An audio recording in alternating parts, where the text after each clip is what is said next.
మనమందరం కూడా ఇప్పుడు కలియుగంలో ఉన్నాం. ఇంతకుముందు త్రేతాయుగము, ద్వాపరయుగము, కృతయుగం, ఈ యుగాలన్నీ కూడా గడిచిపోయి మనందరం కలియుగంలోకి వచ్చినాం. ఆ 3 యుగాలల్లో ప్రజలు అప్పుడు ఉండేటువంటి శ్రీరామచంద్రుడు, శ్రీకృష్ణ భగవానుడు, వెంకటేశ్వర వీళ్ళందరూ కూడా ప్రత్యక్షమవుతారు. వాళ్ళందరూ కూడా ప్రత్యక్షంగా వాళ్ళతో సంబంధాలు ఉండేది.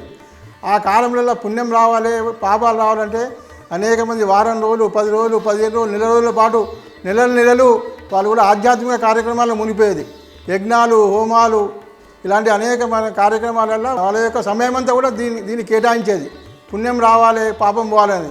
కానీ కలియుగంలో అటువంటి అవకాశం లేనందుకు భగవంతుడు మనకు ఒక చిన్న ఉపాయం చెప్పిండు. కలియుగంలో అంతా కూడా బద్ధకస్తులు, సమయం ఉండదు, వాళ్ళు సమయానికి పూజా పునస్కారాలు చేయలేరు, ఈ యొక్క కార్యక్రమాల్లో పాల్గొనేరు, వారికి ఎవరి పని వాళ్ళకు ఉంటుంది. కాబట్టి ఈ యుగంలో, కలియుగంలో ప్రజలకు ఇటువంటి వాళ్ళకంటే ఈ బద్ధకస్తులందరూ కూడా పుణ్యం రావాలంటే ఒక సహజమైన చాలా చిన్న ఉపాయం భగవంతుడు మనకు చెప్పిండు. ఏంటంటే ఈ యుగంలో నామస్మరణ చేయండి. ఎవరికి చోతినంత వాళ్ళ ఇష్టదైవ నామస్మరణ చేయడం వల్ల వాళ్ళకు పుణ్యం కలుగుతుంది, వాళ్ళకు పాపాలన్నీ కూడా పోతాయి, వాళ్ళకు ఉన్నటువంటి ఇబ్బందులు, కష్టాలు, వాళ్ళ కోరికలన్నీ కూడా కలుగుతాయని చెప్పారు. ఈ సందర్భంగా మనం అందరం కూడా మనము వారం రోజులు, 15 రోజులు, నెలల కొద్ది ఈ యొక్క కార్యక్రమాలు చేయలేం. కాబట్టి మనము ఈ విద్యాశక్తి పీఠం ద్వారా ఏదైతే కార్యక్రమం చేస్తుందో 27వ తారీఖున మన కర్మన్ ఘట్లో లక్ష్మీ కన్వెన్షన్లో వెంకటేశ్వర స్వామి కళ్యాణ మహోత్సవం జరుగుతూ ఉన్నది.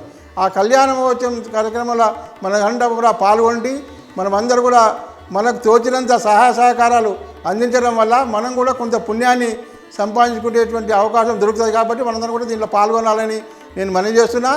ఈ యొక్క కలియుగంలో మనం అందరం కూడా ఇంతకుముందు చెప్పినట్టు నెలలు సంవత్సరాలు మనము ఈ యొక్క దైవ కార్యక్రమంలో పాల్గొనలేము. కాబట్టి మనకు ఎక్కడ అవకాశం ఉంటే అక్కడ మనము అప్పుడప్పుడు పాల్గొనడము, ప్రతిరోజు నిత్యము దైవనామ స్మరణ చేయడం వల్ల మనకు ఉన్నటువంటి ఈతి బాధలు, కష్టాలన్నీ కూడా పోయి మనకు మంచి జరుగుతుంది. కాబట్టి ఇటువంటి మన నారాయణ శర్మ గారు గురువు గారు ఏదైతే నిర్వహిస్తుండో ఇటువంటి కళ్యాణ మహోత్సవంలో వెంకటేశ్వర కళ్యాణం అందరూ కూడా పాల్గొనాలని, మనం పుణ్యం సంపాదించుకోవడానికి మంచి అవకాశమని, ఇటువంటి కార్యక్రమాలు తరచుగా పాల్గొనాలని మీ అందరూ కూడా ప్రజలందరూ కూడా మనం చేస్తూ ఉన్నాము.